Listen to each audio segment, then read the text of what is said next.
I'm Kristen Oaks White. Thank you for joining us for This Week in Louisiana Agriculture, the only TV show bringing Louisiana farmers and consumers together every week. My partner, Avery Davidson, will join us in just a few minutes. Well, October 12th is Election Day in Louisiana, and the big race on the ballot is for governor. There are 6 candidates running, but only 3 are polling in the double digits. Governor John Bel Edwards, a Democrat, is vying for a second term to lead Louisiana. His 2 main opponents are Republican 5th District Congressman Ralph Abraham and Republican businessman Eddie Rispone.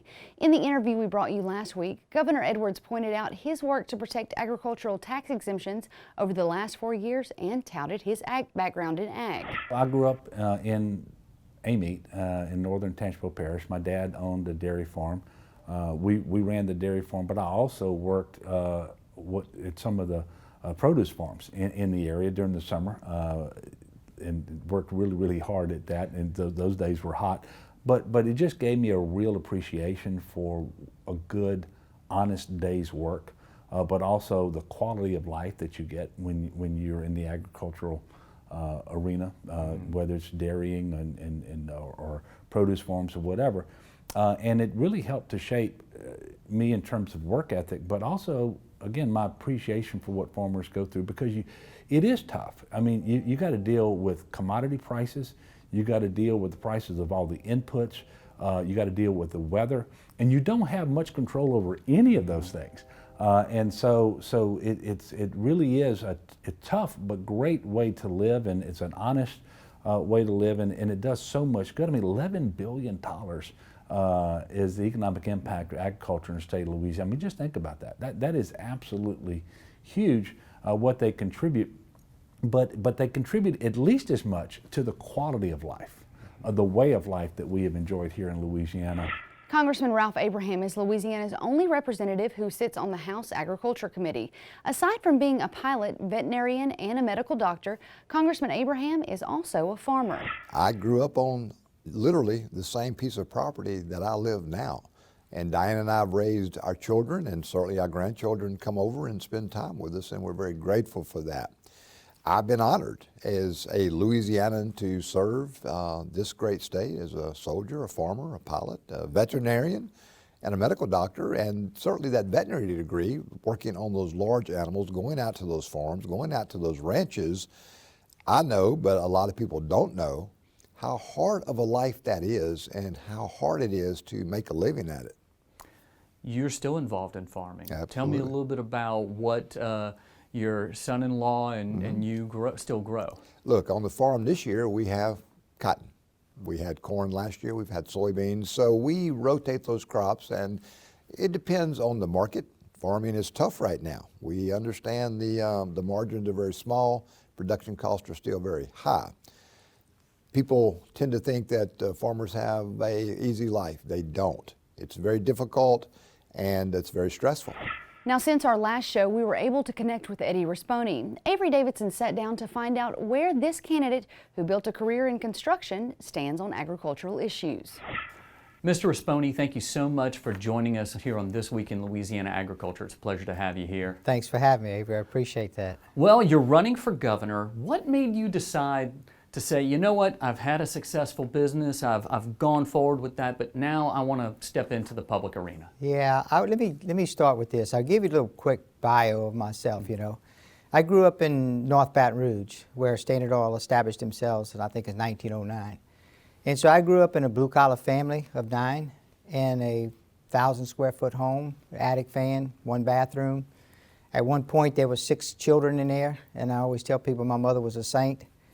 And my dad worked at Standard Oil, eventually became humble and all that. And he, you know, so I knew at a very early age if I wanted spending money or transportation or to go to college, I'd have to have a job. So people say, well, how does someone with your station in life, this stage in life, with 24 grandchildren decide to run for governor?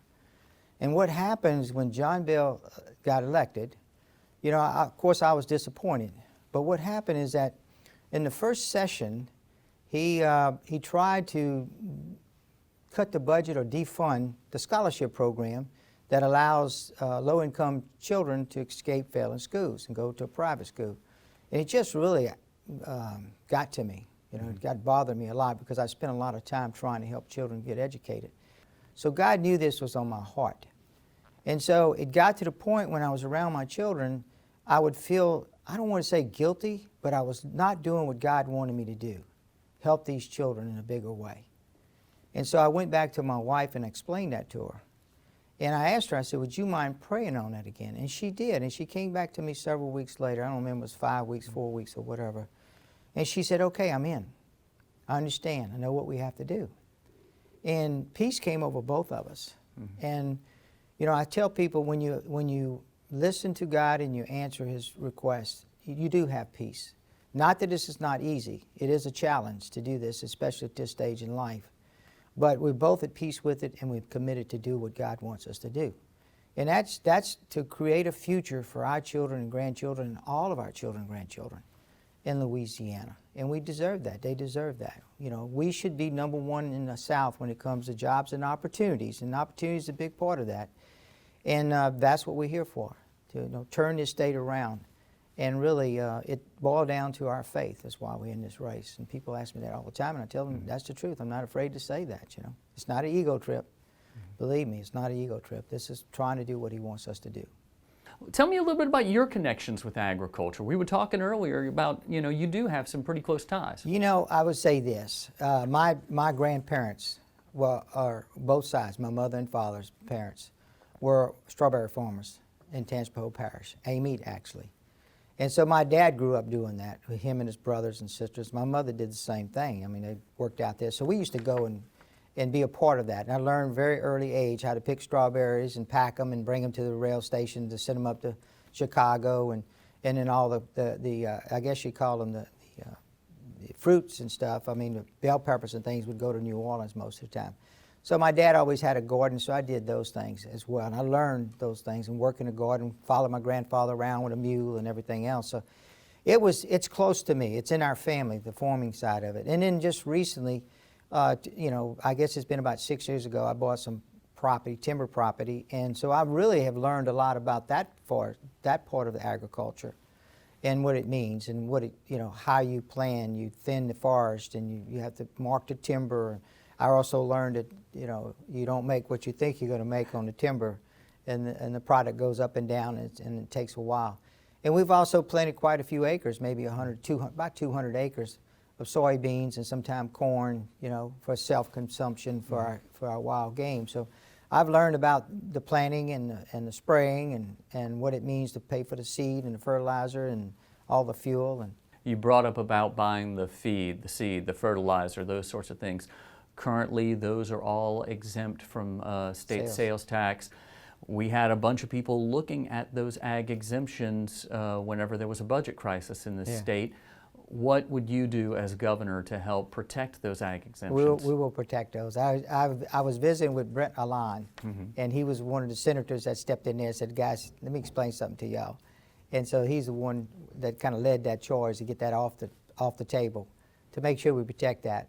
You got to keep us competitive. I mean, our farmers have to be competitors with the rest of the country as well. So that's the way I look at everything. Louisiana is blessed with great natural resources. And so we have to do everything possible to keep us competitive with the rest of the country. And that's one reason why I want to have the limited the Constitutional Convention, is to make sure we're competitive. You know, rewrite it and make sure that we're competitive with the rest of the country. Let's talk about infrastructure and rural roads, bridges, and broadband. What would you do as governor to shore up that rural infrastructure? Well, it's all infrastructure. It's really the whole infrastructure of Louisiana. The roads and bridges are in bad shape, and we have not prioritized it properly. And as governor, the first thing we're going to do is we're going to quit spending tax dollars, gasoline tax dollars, on salaries and benefits. We're going to put that back in the roads and bridges like we told the people would do. And so that comes to about $130+ million a year. And so with that dollars, you can parlay it with federal dollars, and we could be looking at $300 to $400 million a year right off the bat. Well, I know a lot of us have been watching TV and seeing the ads, and you know, lots of political ads sometimes don't say the nicest things about people, but I want to make sure this interview ends on a positive note. What are a couple of positive things you could say about the other your opponents in this race? I would say this about both of them. This is John Bell Edwards and Congressman Abraham. Both of them are good family men. Both of them have been married to the same lady for a long time. Both of them are like me. They're married over their heads. We're very blessed. And so that's a big deal. They both love their families, and they're solid citizens when they come to their families. Obviously, in John Bell's case, he is totally different when it comes to policy. He is a tax and spend liberal career politician, as I call it. Government can fix everything. You just keep growing government, raising taxes.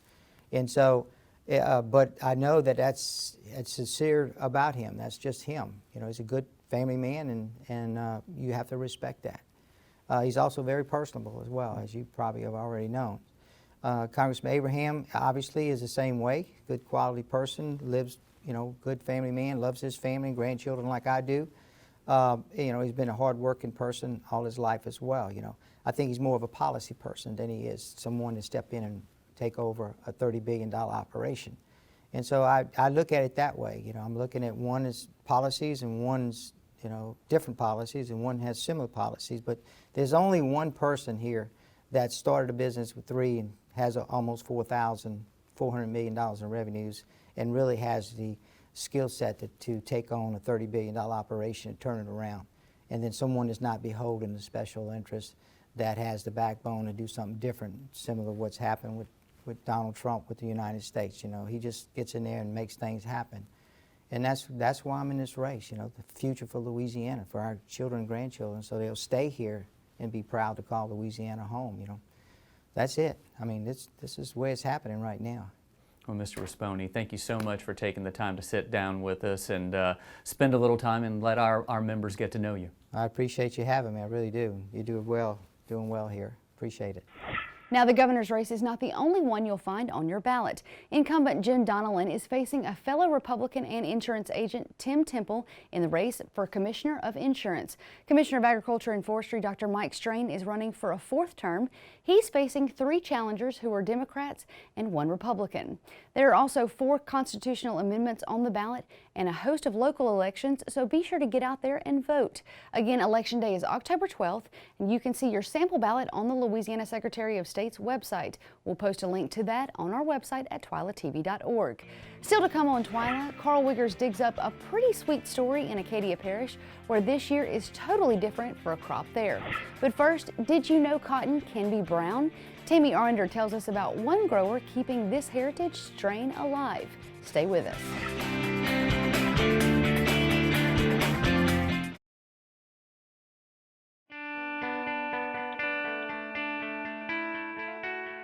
Before I got active in Farm Bureau at the level that I'm at now, I often felt like I was isolated on the farm. It was just me against the world. Now, with my Farm Bureau family, I got somebody going against the world with me. I am Farm Bureau.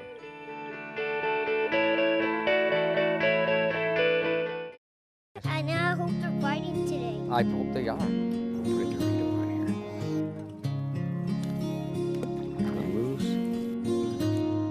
I got a fish, I got a fish. Find your place in the country and the lender who can get you there. Find Louisiana Land Bank. Financing for country homes, recreational property, farms and ranches, and agribusiness. Louisiana oysters, salty, sweet, and delicious. But have you ever thought about what happens to all those oyster shells? Most of them end up in trash cans and landfills. The Coalition to Restore Coastal Louisiana is changing this with its oyster shell recycling program, and you can help by visiting these participating restaurants. It's a simple and delicious way to restore our coast. The shells will then be used to sustain and rebuild oyster reefs. Remember, once you shuck them, don't just chuck them. Before you sweeten your morning joe, before the icing on the cake, before the sugar hits the shelf, it begins with a family of sugarcane farmers dedicated to growing Louisiana for more than 220 years. The Sugarcane Growers of Louisiana, making life sweeter, naturally. Sugarcane, sweet sugarcane.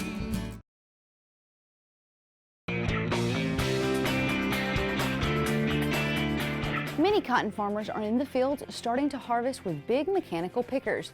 But there's one North Louisiana farmer who is picking by hand. As Twila's Tammy Arender tells us, the cotton he's picking is not the beautiful white fiber you'd expect to find. They're starting to fall out of the bone.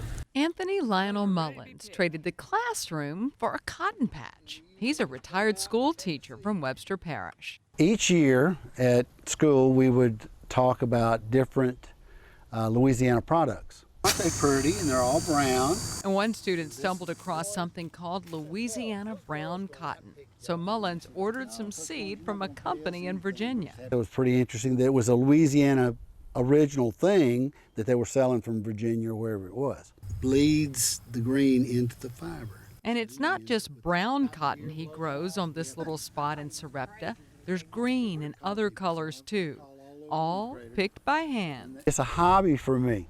It's fun to do. Mullins bought a miniature hand-fed gin to separate the seed from the fiber. It's not like the big gin. It takes about 4 pounds of picked cotton to make 1 pound of gin cotton because most of the weight is in seed. Little naked seed or what you want to keep to plant next year. The advantage of growing the pigmented cotton is making textiles and fabrics without the use of dyes. It's just a natural, it has no chemicals put on it. We don't put any chemicals on the cotton like a white cotton would. It's hand-picked, so it's cleaner. For this accidental farmer, it's as much about preserving a part of history as it is growing the crop. It keeps part of the Louisiana culture alive. The green, this is some of the green seed, and the brown cotton. I mean, I was a cotton soybean farm girl growing up in Madison Parish, but all we had was the white gold. In Webster Parish, I'm Tammy Arender for This Week in Louisiana Agriculture. Mullins has sold his Sarepta brown cotton to people all over the world, including in Belgium and the Netherlands. Next week, Tammy will show us how the more common white cotton grown in the state today becomes the denim we wear right here in Louisiana. Well, aside from being Election Day, October 12th is also Louisiana Ag and Forestry Day at Louisiana Tech as the Bulldogs take on the UMass Minutemen. This is the third year in which Louisiana Tech has dedicated a day to the state's top industry. The festivities actually begin on Friday, October 11th with a networking event at the University Hall and a reception at the stadium. On game day, there will be a late luncheon and tailgating culminating on the field at the end of the first quarter, where the announcer will recognize the sponsors of this year's Ag and Forestry Day, including the Louisiana Farm Bureau Federation. Louisiana is known worldwide for the production of sugarcane, the sweet crop we often talk about here on the show. But did you know there are nearly 10,000 acres of sweet potatoes grown right here in the Bayou State? This week, Twila's Carl Wiggers visits his first sweet potato farm and shows us how farmers are enjoying great harvest weather this year. The perfect storm. That's what many referred to when discussing the harvesting and marketing of many crops in 2018, mostly with soybeans. Acadia Parish farmer Michael Garber was one of the victims of that perfect storm, but his soybeans were not the only casualty. Our soybean crop, we were able to harvest about half of it, and most of what we were able to harvest was heavily damaged. Some of that we couldn't even sell. We actually had to dump it out of the bins eventually.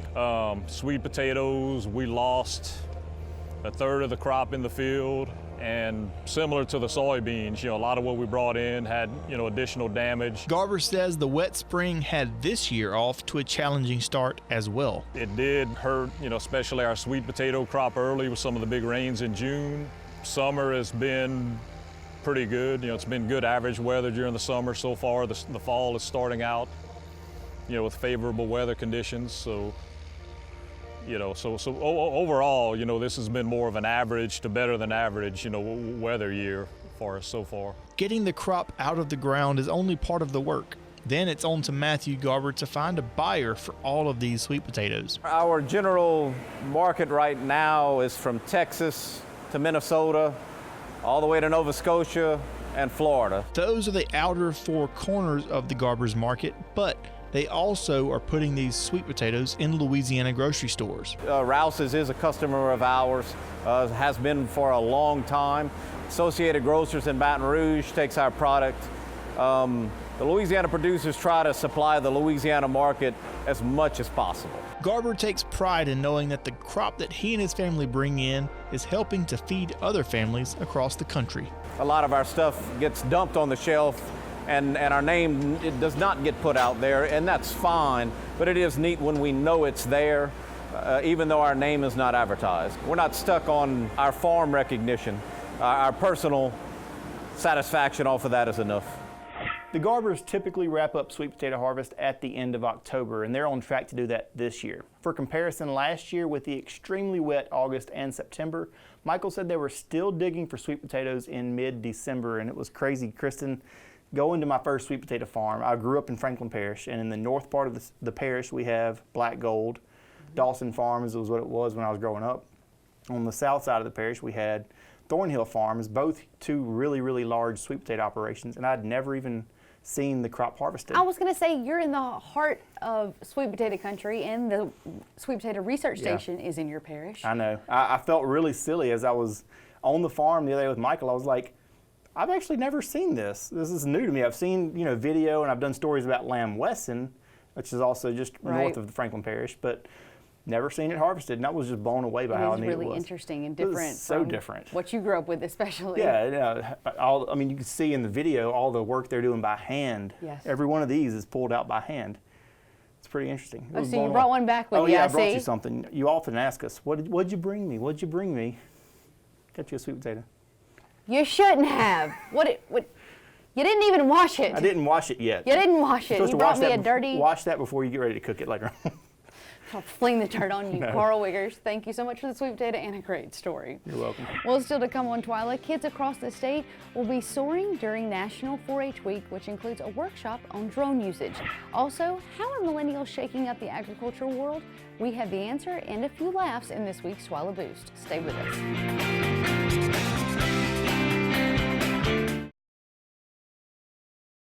Landowners are minding the Louisiana forest for our grandchildren. A place for wildlife, recreation, lumber for homes. It's the right thing to do. Forestry, covering half our state, all of our hearts.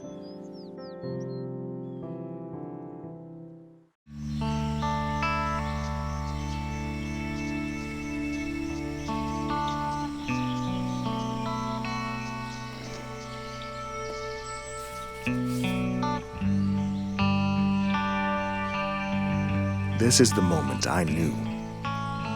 His future had no boundaries. There are some moments only the forest can inspire. Find yours at discovertheforest.org.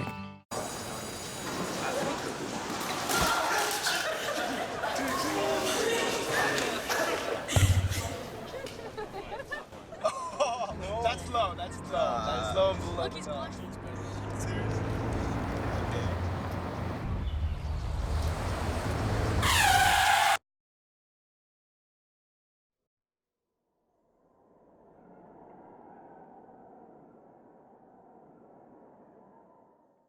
I am a giant panda bear, loving bamboo. I almost went extinct, but I'm not because of you. I am a grouse when I almost was too. If it wasn't for the help of the San Diego Zoo. How about you join us? Save it as our tortoise. We need your help to bring species back, so bring us back from the brink of extinction. To bring us back from the brink of extinction. I am to bring us back from the brink of extinction. Bring us back from the brink of extinction. And desert tortoise.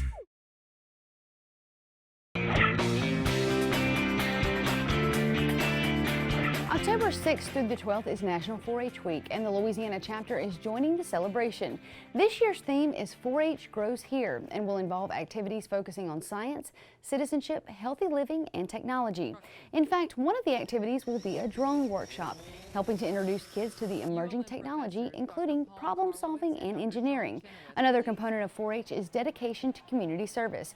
Clubs across the state are encouraged to develop and participate in projects that will enrich their communities. Patrick Tuck, Executive Director of the Louisiana 4-H Foundation, says it's been shown that 4-H kids do better in school just by being members of the program. The pillars of leadership that are part of the 4-H mission create create kids who are leaders in their classrooms. We've got about 40,000 kids in our clubs around the state, and a total of about 178,000 kids in our youth wetlands education programs and other school curriculum programs. And they're such leaders in the state that we actually have a collaborative agreement with the Board of Elementary and Secondary Education. At the end of 4-H week, Ruby Miller, a longtime Louisiana 4-H volunteer, will be inducted into the National 4-H Hall of Fame. We want to congratulate her ahead of time. By the way, in Louisiana, 4-H is administered through the LSU Ag Center, and clubs can be found in every parish. To become a 4-H member, students must be at least 9 years old, but no older than 19 by January of 2020. There's a link on our website at twilatv.org to find out more information. Okay, so we've all heard the common stereotypes of the millennial generation. They're lazy, whiny, entitled, etc., etc. Well, as an elder millennial, I will have to say that those are hasty generalizations for the most part, and I consider myself an exception to those rules for the most part. However, a millennial farmer from Minnesota has created a pretty funny video poking fun at the millennial generation of farmers. Check out a clip from it here. You ready to do some farming? Yeah, whatever. Are we gonna get Starbucks, or if I'm gonna take this job, I'm gonna need about $80K per year salary plus benefits, 3 to 4 weeks vacation time, plus like I have a TV show that I watch at like 4 p.m. on Tuesdays, so I'm gonna have to leave early on Tuesdays. My doctor said I really need to be somewhere where I have access to safe spaces. This would be a great mat to do some yoga on. Hey, can you hand me the 15 millimeter?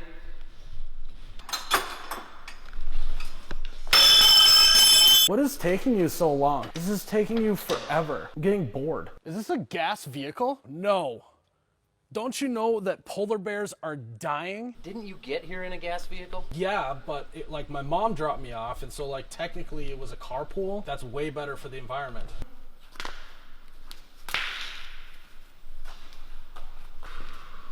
Oh, what are you doing? I have to do my yoga at noon. I am hungry. I think I'm gonna order some Postmates. What are you talking about? The mailman's not gonna bring you lunch. No, Postmates. I'm gonna starve to death. What are you talking about? I brought salami and cheese.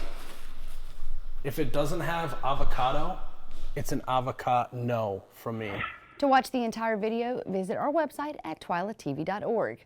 Well, that does it for this edition of Twila. Be sure to join us next week when Tammy will take us inside a new and improved garment factory in Concordia Parish. Until then, you can watch all of our stories online at twilatv.org, and be sure to like us on Facebook, follow us on Twitter and Instagram. Also, head over and subscribe to our YouTube page. That's where you'll see our full interview with Eddie Risponi. For all of us here at Twila, thanks for joining us. We hope to see you again right here next week.